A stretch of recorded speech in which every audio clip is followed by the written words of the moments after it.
an act of spiritual communion. Let me tell you about a moment that changed everything for me.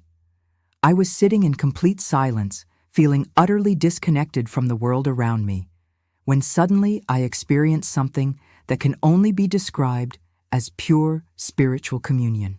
A connection so profound, it shifted my entire understanding of what it means to be truly present. In the next 2 minutes, you are going to discover how to create your own moments of deep spiritual communion, because it leads to feeling spiritually empty even when you're desperately seeking connection, and it creates this false belief that divine communion is only for the spiritually advanced, leaving you feeling like you're always on the outside looking in.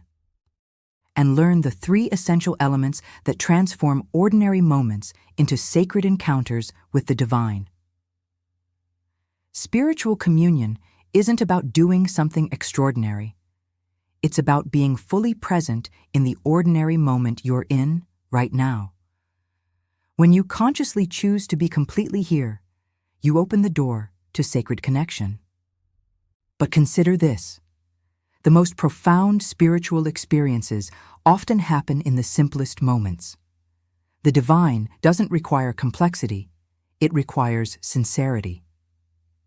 The biggest challenge with spiritual communion is that most people think it requires years of meditation practice, special rituals, or perfect conditions to experience that deep connection with something greater than themselves. And this is frustrating, right? Let's discuss it in the comments below.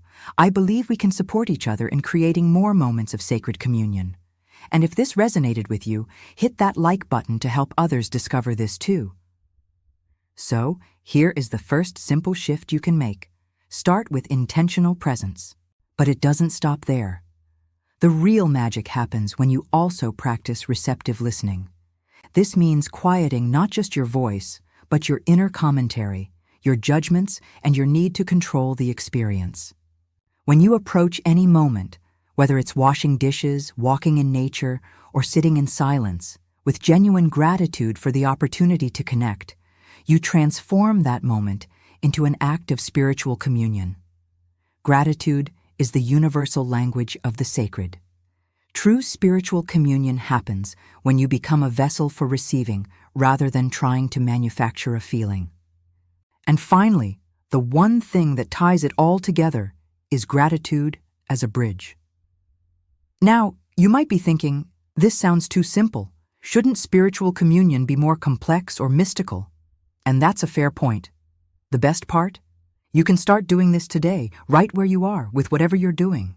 What's the #1 challenge you're facing with feeling spiritually connected in your daily life?